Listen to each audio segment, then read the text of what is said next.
I was never very religious. Church and I, didn't mix well. My mom never raised me going to church every Sunday, so I never really cared that much for it. It wasn't really my thing. I had some friends who they would go and they would spend like all day, like they would wake up and they'd go to the masses and they'd have to go to the Bible studies and all the classes.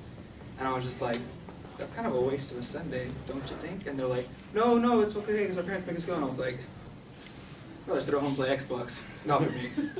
And so I'd be sitting at home chilling or whatever and just playing Xbox, hanging out. And so then my mom started dating this guy. And later on they got more serious and then they decided to get married. And when they got married, they wanted to have, he wanted to have a Catholic ceremony because he was a really nice guy. I liked him a lot. He was kind of short, Mexican, and because he was Mexican, he grew up in a Catholic household. And that means he was raised going to church every Sunday and going to the masses and taking like all the communion and all that stuff. And so they kind of compromised because my mom wasn't really big on church and I wasn't really big on church. And he wanted the full Catholic mass and he wanted like his uncle to be the ordained minister and like the whole communion and all that stuff. So they kind of compromised where he got his uncle and then we had just a regular ceremony. So because he became more of a part of our life, we started going to church, which was not really my thing. So, I had to prepare to go to church every Sunday, and the way I prepared was I would go and I would like wake up kind of extra early and have a bunch of donuts and like Pop-Tarts and like cereal because I wanted to go to church and like get through it and get out of the way. But no matter how much sugar I had, no matter how many times I tried it, we'd be driving up, go to church, we sit down in those pews, and in 30 seconds, I'd be out like a light. Every single time. It just did not make any sense. Church and I did not go together. It was not good.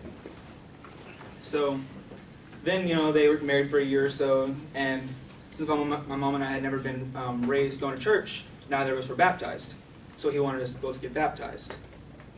So she was against it at first, and she's like, okay, well, let's get baptized.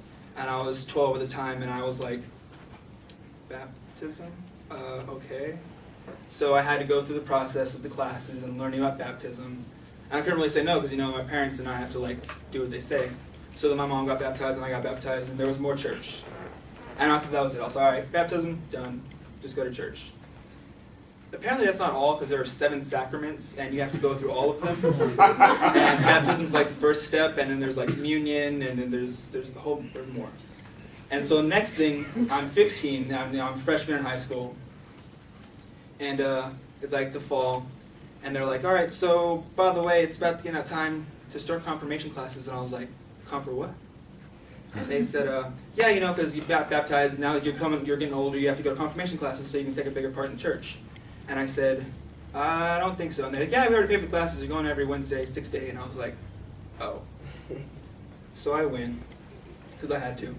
And I went to these classes and I learned about this confirmation and I had to do a bunch of activities and I had to write essays and I had to research and it was all this hard work and I didn't like it because I don't like church. And so the end of the confirmation session, I guess you could call it, you have to go to this confirmation retreat. So they got about 50 of us kids and loaded us in 2 buses. It took us out to this nice nature setting in the middle of nowhere with some big pavilions and houses or whatever. And you spend all weekend going through spiritual activities and learning and all this great church stuff. Which I was like, free food, yeah, let's go. And so me and my friends, we went and I was having hot dogs and we were just kind of hanging out. And we had campfires and s'mores and I was like, I can do this, yeah, it's fine. And then one day we had this activity, it was kind of like a race and I was like, all right, I like to race, I'm fast, let's go. Who am I racing? And they were like, no. It's you're gonna be in teams, and the winning team gets a big bag of candy. And I was like, guys, we got this. Candy, all ours. We're winning, no matter what. I don't care if we're tripping them. We're winning. And so they split us up into 5 lines of 10.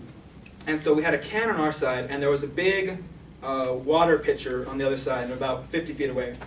And they got everyone, and they started the lines with a spoon. So you had to run over, dip the spoon in the water, walk back real slowly because you don't want to spill any water because you want to fill your can up, put it in, and after about a minute of that, they gave you a cup.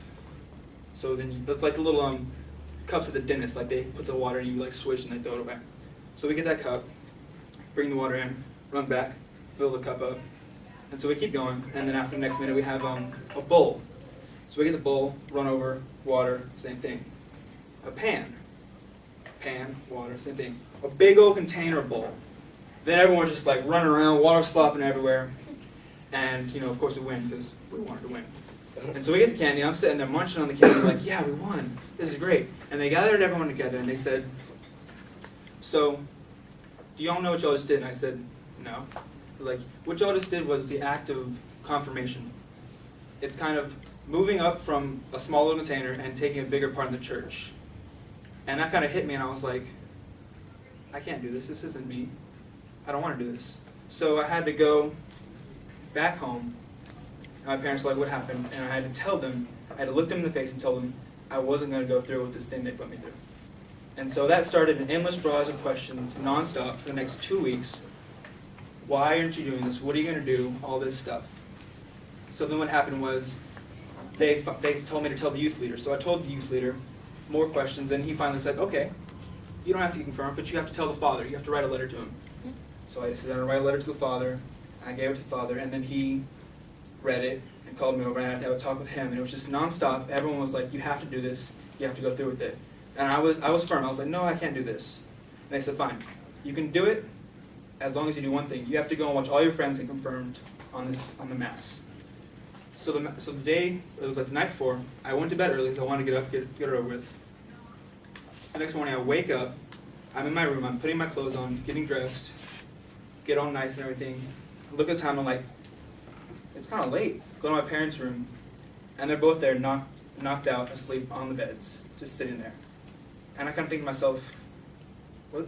And I walk out, and I think, it's not really that important then if they can sleep through it. Thank you.